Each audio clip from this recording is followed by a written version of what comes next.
Hello everyone, welcome back to my YouTube channel. तो आज की वीडियो में मैं आप लोगों के साथ अपनी स्ट्रैटेजी शेयर करने वाली हूँ प्रीलिम्स के एग्ज़ाम्स के लिए। और जो मैंने अपने प्रीलिम्स एग्ज़ाम्स देने से पहले जो मैंने टीचर्स को फॉलो किया था, जहाँ से बेसिक्स क्लियर करे थे, वो यहाँ पर आपको शो कर दूँगी मैं। तो मैंने अपनी जर्नी स्टार्ट करी थी अगस्त 2024 के बिल्कुल लास्ट वाले पार्ट में, लाइक 28 29 जो डेट होती है उसको।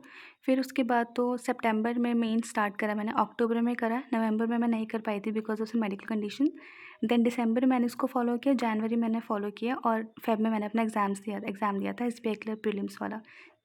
उसमें जो मेरे मार्क्स थे वो 84.5 थे और मैंने अटेम्प्ट 90 क्वेश्चन किए थे। फिर मैंने आईबीपीएस पीओ का प्रीलिम्स दिया, जिसमें कि जो मैंने अटेम्प्ट करे थे वो 70 थे। इसमें बहुत ख़राब है क्योंकि इसमें बहुत बेटर हो सकता था। मैंने एक पज़ल में इतनी स्टुपिडिटी करी कि मैंने एक डिजिट को गलत लिख दिया। एंड जब मैंने ऑप्शंस में उस डिजिट को देखा कि वो नहीं थी, तो मैं बहुत परेशान हुई कि मैंने दोबारा से उसको सॉल्व किया, जहाँ पे मेरा बहुत ज़्यादा टाइम वेस्ट हो गया था। तो ये था थोड़ा सा ट्रॉमेटिक एक्सपीरियंस, जहाँ पे मेरे अटैम्प्ट बढ़ सकते थे। नेक्स्ट लास्ट मैंने एसबीआई क्लर्क वाला एग्ज़ाम दिया है अभी 20 को, जिसमें मेरे 93 अटैम्प्ट हैं और पहले वाले में मेरे 90 थे। तो फर्स्ट सब्जेक्ट है इंग्लिश। इंग्लिश को मैंने बहुत ओवर कॉम्प्लिकेट नहीं किया है, उसको सिंपल ही रखा है, ज़्यादा टीचर्स को फॉलो वगैरह नहीं किया है कि मल्टीपल टीचर से पढ़ाई करूँ। दो चीज़ इसमें आ जाती हैं, एक तो आ जाती है हमारे पास वोकैबलरी, इससे क्लोज टेस्ट में क्वेश्चन आते हैं, कॉम्प्रिहेंशन में क्वेश्चन आ जाते हैं। फिर ग्रामर पोर्शन, ये दोनों ही बहुत ज़्यादा इंपॉर्टेंट है एग्ज़ाम पॉइंट ऑफ व्यू से। तो वोकैबलरी के लिए मैं क्या करती थी, पहले निमिषा मैम की क्लास लेती थी एडिटोरियल वाली। एंड जो मैंने मंथ्स आपको बताया है, ये उन्हीं मंथ्स में मैंने क्लास ली है। उसके बाद से मैंने एडिटोरियल की क्लास लेना बंद कर दिया, अब मैं नहीं लेती हूँ।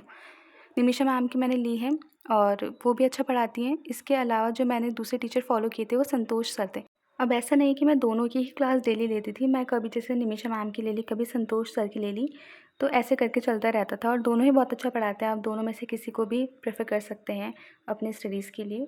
लेकिन मैं बस वोकैब वाला सेक्शन करती थी और ईडियम्स वाला सेक्शन करती थी, फिर फ्रेजल वर्ब वाला जो लास्ट में एडिटोरियल वाला पार्ट होता है ना, उसको मैं छोड़ देती थी। ये मैंने फॉलो किया था लास्ट जनवरी मंथ में। उसके बाद से मैंने कोई भी एडिटोरियल की क्लास नहीं ली है, अब मैं नहीं लेती हूँ, पता नहीं क्यों मेरी आदत छूट चुकी है उसकी। नेक्स्ट सेक्शन है ग्रामर का। तो ग्रामर के लिए मैंने बस एक ही चीज़ फॉलो करी है, वो है संतोष सर की प्लेलिस्ट, जो कि यूट्यूब पर अवेलेबल है। आई थिंक अड्डा 247 के चैनल पे ही वो है।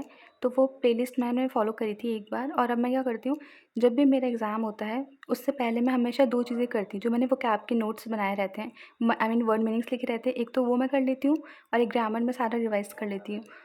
तो ठीक रहता है, बट स्टिल ग्रामर में थोड़ी बहुत मिस्टेक हो जाती है, तो मैं हमेशा सारे क्वेश्चंस अटेम्प्ट नहीं करती हूँ, क्योंकि मुझे थोड़ा बहुत रहता है कि गलत ना कर दूँ मैं। Next is quants. तो क्वांट सेक्शन थोड़ा-सा मुझे भी टफ़ लगता है, मतलब मैं हमेशा अच्छा अटेम्प्ट नहीं करके आती हूँ, ठीक-ठाक ही रहता है मेरा।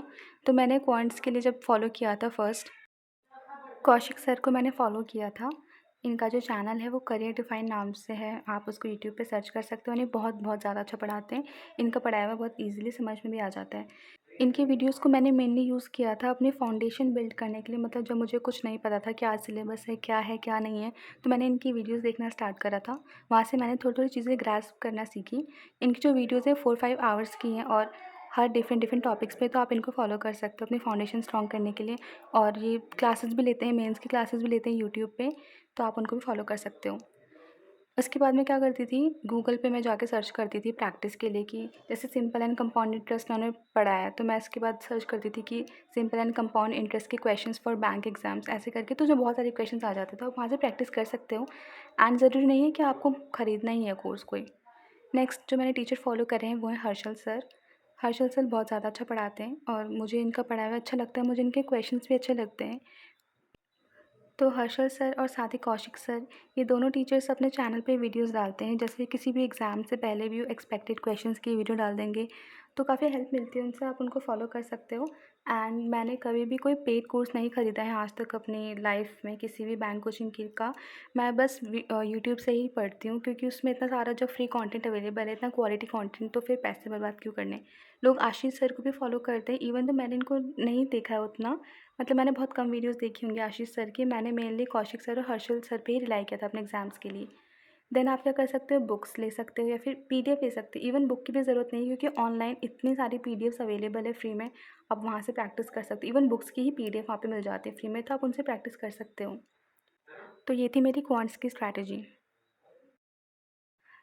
लास्ट में हमारे पास है रीज़निंग का सेक्शन। तो रीज़निंग के लिए मैंने बहुत सारा नहीं किया है एंड टू बी ऑनेस्ट, मैंने बस जो एक टीचर को फ़ॉलो किया था वो है सौरभ सर। एंड यूट्यूब पे इनकी प्लेलिस्ट है, काफ़ी पुरानी है, मतलब वो ज़ीरो टू हीरो करके प्लेलिस्ट है। तो ये मैंने फ़ॉलो करी थी, इसकी मैंने सारी क्लासेस ली थी। फिर उसके बाद से मैंने नहीं ली कोई क्लास, मैंने प्रैक्टिस वगैरह करी थी। मॉक्स के थ्रू ही मेनली मैंने प्रैक्टिस करी थी और इसकी मैंने कोई बुक्स वगैरह भी नहीं ली थी। तो जो मेन प्रैक्टिस थी मेरी वो इसमें ऑब्वियसली मॉक्स के थ्रू ही हुई है, अभी तक जितनी भी मैंने रीजनिंग में प्रैक्टिस करी है। एंड एक चीज़ मैंने अपने एग्ज़ाम में नोटिस करी थी, मतलब मैंने मेंस के एग्ज़ाम में, कि थोड़ा बहुत ना यहाँ पे रीजनिंग में लक का भी यूज़ हो जाता है। मतलब मेरे साथ ऐसा हुआ था क्योंकि 2 क्वेश्चन्स ऐसे थे जहाँ पे मुझे ये चीज़ देखने को मिली। एक क्वेश्चन तो वो वाला था जहाँ पे कि एक ब्लड रिलेशन वाला था और उसमें सीटिंग अरेंजमेंट भी था, और एक था स्लॉट वाला पज़ल जो थी यहाँ पे। तो जो स्लॉट वाली पज़ल थी उसमें काफ़ी ज़्यादा पॉसिबिलिटीज़ बन रही थी, लेकिन मेरी पहली पॉसिबिलिटी में आंसर आ गया, और ये तब हुआ था जब मेरे पास बस 3 मिनट थे एग्ज़ाम ख़त्म होने में, और मैंने बहुत कम अटेम्प्ट करे थे। एंड जो दूसरा वाला था वो तो obviously blood relation plus seating arrangement वाला, उसमें बहुत सारी कंडीशंस बन रही थी। एंड उन कंडीशंस को चेक करते-करते मैं इतनी कन्फ्यूज़ हो गई थी कि वो मुझसे बनी नहीं, मैंने बहुत ज़्यादा वहाँ पे टाइम वेस्ट करा था। तो मेरे साथ थोड़ा बहुत ये होता है कि हाँ, थोड़ा लक का यूज़ हो जाता है कि आपकी कौन-सी कंडीशन में आंसर निकल रहा है, स्टार्टिंग वाली या एंड वाली। फिर प्रैक्टिस इज़ द की। आप जितना प्रैक्टिस करोगे उतना आपकी स्पीड बढ़ेगी क्वेश्चन सॉल्व करने में, मेंस की स्पेशली। तो मॉक्स वगैरह देना जिससे कि प्रैक्टिस ज़्यादा हो जाएगी। इनके अलावा संजय सर भी पढ़ाते हैं रीज़निंग, एंड वो भी काफ़ी अच्छा पढ़ाते हैं। मैंने उनकी क्लासेस अटेंड करी थी, अभी कुछ टाइम पहले उनकी मैंने कुछ-कुछ क्लासेस ली हैं। फिर स्मृति मैम भी अच्छा पढ़ाती हैं, मेंस का कंटेंट दोनों का ही अच्छा आता है। तो इस वजह से मुझे लगता है कि पेड कोर्स मेरे लिए तो ज़रूरी नहीं है, क्योंकि जब इतना सारा कंटेंट यूट्यूब पे है तो फिर पेड लेके भी कुछ फ़ायदा नहीं हो रहा। उल्टा इतना एक्यूमुलेट हो जाता है कि मेरे को तो बहुत कन्फ्यूजन होती है, कहाँ से पढ़ूँ, क्या पढ़ूँ, कितना पढ़ूँ?